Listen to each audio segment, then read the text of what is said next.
ಇಲ್ಲಿ ತನಕ power sharing ಇದೆಯಾ ಸರ್ ಅಂತ ಕೇಳಿದ್ರೆ ಸಿದ್ದರಾಮಯ್ಯನವರು ಹೇಳ್ತಾ ಇದ್ದಂಥ ಮಾತು ಒಂದೇ, 5 ವರ್ಷ ಕಾಂಗ್ರೆಸ್ ಸರ್ಕಾರ ಇರುತ್ತೆ ಅಂತ. ಈಗ ಬಹಳ ಕಾನ್ಫಿಡೆನ್ಸ್ ಅಲ್ಲಿ ಬಹಳ ದೃಢವಾಗಿ ಅವ್ರು ಹೇಳಿರುವಂತದ್ದು ಮಾತಿದೆಯಲ್ಲ, 5 ವರ್ಷ ನಾನೇ ಮುಖ್ಯಮಂತ್ರಿ ಅನ್ನುವಂಥದ್ದು ಫಾರ್ ದ ಫಸ್ಟ್ ಟೈಮ್ ಅವ್ರು ಹೇಳಿರುವಂತ ಮಾತು. ಅಷ್ಟೇ ಅಲ್ಲ, ಅದು ಕೂಡ ಅವರು ದೆಹಲಿಯಲ್ಲೇ ನಿಂತು ಹೇಳಿದಂತ ಮಾತು. ವರಿಷ್ಠರಿಗೆ ಆ ಸಂದೇಶ ತಲುಪಲಿ ಅನ್ನುವಂಥ ರೀತಿಯಾಗಿನೇ ಇತ್ತು. ಜೊತೆಗೆ ವರಿಷ್ಠರಿಂದನೂ ಈ ರೀತಿಯಾದಂಥ ಪೂರಕ ಸಂದೇಶ ಬಂದಿತ್ತಾ ಅನ್ನುವಂಥ ಪ್ರಶ್ನೆಯೂ ಕೂಡ ಎದುರಾಯಿತು. ಹೌದು, ಮುಖ್ಯಮಂತ್ರಿಗಳು ಇಷ್ಟು ಕಾನ್ಫಿಡೆನ್ಸ್ ಆಗಿ ಆ ಮಾತನ್ನ ಹೇಳ್ತಾ ಇದ್ದಾರೆ ಅಂತ ಅಂದ್ರೆ ವರಿಷ್ಠರ ಕಡೆಯಿಂದನೂ ಕೂಡ ಅವರಿಗೆ ಅದೇ ಮಟ್ಟಿಗಿನ ಒಂದು ಧೈರ್ಯ ಬಂದಿದೆ, ಅಥವಾ ಅದೇ ಮಟ್ಟಿಗಿನ ಮೆಸೇಜ್ ಅಥವಾ ಅದೇ ಮಟ್ಟಿಗಿನ ಟಾಕ್ ಆದಂಥ ಸಂದರ್ಭದಲ್ಲಿ ಮಾತುಕತೆ ಆಗಿರಬಹುದು ಅನ್ನುವಂಥದ್ದು ಈಗ ಸ್ಪಷ್ಟವಾಗಿ ಗೊತ್ತಾಗ್ತಾ ಇದೆ.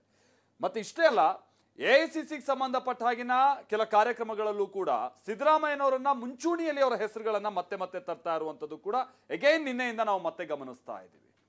ಹಾಗಾದ್ರೆ ಮುಖ್ಯಮಂತ್ರಿಗಳು ಅಷ್ಟು ದೃಢವಾಗಿ ಹೇಳಿದ್ರಲ್ಲ, ನಾನೇ 5 ವರ್ಷ ಮುಖ್ಯಮಂತ್ರಿ ಅಂತ, ಅದು ಯಾವ ಕಾನ್ಫಿಡೆನ್ಸ್ ಅಲ್ಲಿ ಹೇಳಿದಂತಹ ಮಾತಾಗಿತ್ತು? ಹಾಗಾದ್ರೆ ಏನೆಲ್ಲ ಬೆಳವಣಿಗೆಗಳು ಎಐಸಿಸಿ ಮಟ್ಟದಲ್ಲಾಗಿದೆ, ಕಾಂಗ್ರೆಸ್ ಹೈಕಮಾಂಡ್ ಮಟ್ಟದಲ್ಲಾಗಿದೆ?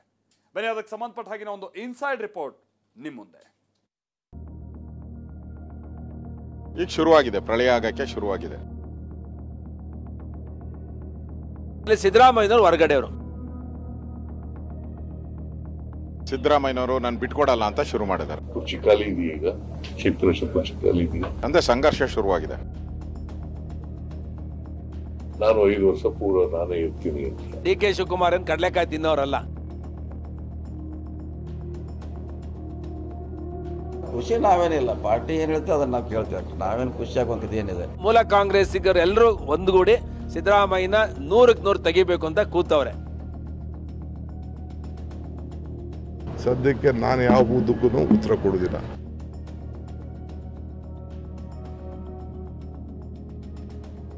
ಕಾಂಗ್ರೆಸ್ನಲ್ಲಿ ಸಿಎಂ ಬದಲಾವಣೆ ಚರ್ಚೆ ಒಂದು ಹಂತಕ್ಕೆ ಬಂದು ನಿಂತಿದೆ. ಸಿಎಂ ಡಿಸಿಎಂ ದೆಹಲಿ ಪ್ರವಾಸದಿಂದ ಇದು ಭಾರಿ ಚರ್ಚೆಗೆ ಗ್ರಾಸವಾಗಿತ್ತು.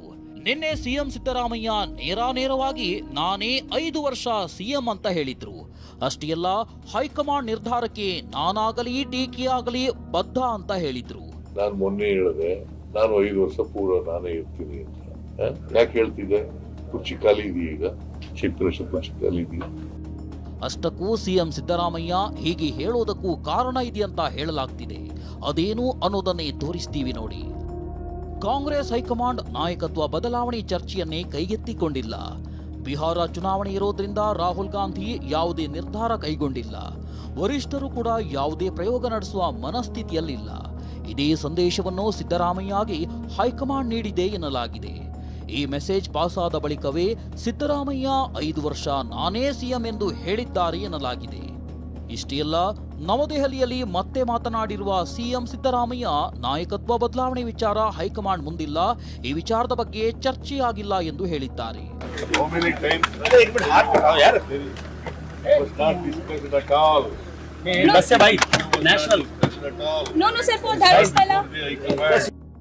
ಸಿದ್ದರಾಮಯ್ಯ 5 ವರ್ಷ ನಾನೇ ಸಿಎಂ ಅಂದ್ರೂ ಸಚಿವರಲ್ಲಿ ಇನ್ನೂ ಗೊಂದಲವಿದೆ. ಹೀಗಾಗಿ 3 ದಿನಗಳ ಬಳಿಕ ಸಿಎಂ ಸಿದ್ದರಾಮಯ್ಯ ಇಂದು ಬೆಂಗಳೂರಿಗೆ ಬರ್ತಿದ್ದಂತೆ ಸಾಲು ಸಾಲು ಸಚಿವರು ಸಿದ್ದರಾಮಯ್ಯರನ್ನ ಭೇಟಿಯಾಗಿ ದೆಹಲಿ ಬೆಳವಣಿಗೆ ಕುರಿತು ಚರ್ಚೆ ನಡೆಸುವ ಸಾಧ್ಯತೆ ಇದೆ. ಖುಷಿ ನಾವೇನಿಲ್ಲ, ಪಾರ್ಟಿ ಏನ್ ಹೇಳ್ತೀವಿ ಅದನ್ನ ನಾವು ಕೇಳ್ತೇವೆ. ನಾವೇನು ಖುಷಿ ಆಗುವಂಥದ್ದು ಏನಿದೆ? ಈಗ ಅವ್ರು ಸಿಎಂ ಇದ್ದಾರೆ, ಮಧ್ಯದಾಗ ಅದು ಅರ್ಧ ಗೀರದ ಸುದ್ದಿ ಐತೆ ಅಷ್ಟೇ. ನಾವು ಸಾಕ ಸರಿ ಹೇಳಿದ ಅವರೇ ಸಿಎಂ ಇರ್ತಾರೆ, ನಾವು ಹೇಳಿದೀವಿ, ಬೇರೆಯವ್ರು ಹೇಳಿದ್ರೆ ಡಿ.ಕೆ. ಸುರೇಶ್ ಅಂತ ಹೇಳಿದ್ದಾರೆ. ಮೊದಲನೇದಾಗಿ ನಾಯಕತ್ವ ಬದಲಾವಣೆ ಬಗ್ಗೆ ಅಭಿಪ್ರಾಯನೇ ಸಂಗ್ರಹಣೆ ಮಾಡಿಲ್ಲ.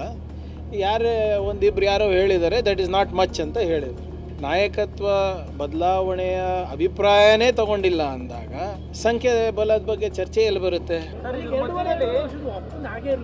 ನಮಗೆ ಗೊತ್ತಿಲ್ಲ, ಅದೆಲ್ಲ ನಮ್ಮವರೆಗೂ ಬರಲೇ ಇಲ್ಲ. ಅದು ನಮ್ಮ ತನಕ ಯಾರಾದರೂ ಬಂದು ಹೇಳಿದರೆ, ನಮ್ಮ CLP ಸಭೆಯಲ್ಲಿ ನಮ್ಮ ಜನರಲ್ ಸೆಕ್ರೆಟರಿಗಳು ಬರ್ತಾರೆ, ಅನೇಕ ಸಂದರ್ಭದಲ್ಲಿ ಸಭೆ ಮಾಡಿದ್ದಾರೆ, ಅವ್ರು ಯಾರಾದರೂ ಹೇಳಿದರೆ ಬಹುಶಃ ಈ ಗೊಂದಲನೂ ಕೂಡ ಆಗ್ತಾ ಇರಲಿಲ್ವೋ ಏನೋ. ಪವರ್ ಶೇರಿಂಗ್ ಅನ್ನೇ ಪಾಶುಪತಾಸ್ತ್ರ ಮಾಡಿಕೊಂಡಿರುವ ಬಿಜೆಪಿ ನಾಯಕರು ಕಾಂಗ್ರೆಸ್ ನಾಯಕರ ಕಾಲೆಳೆಯುತ್ತಿದ್ದಾರೆ. ಈಗ ಶುರುವಾಗಿದೆ, ಪ್ರಳಯ ಆಗಕ್ಕೆ ಶುರುವಾಗಿದೆ.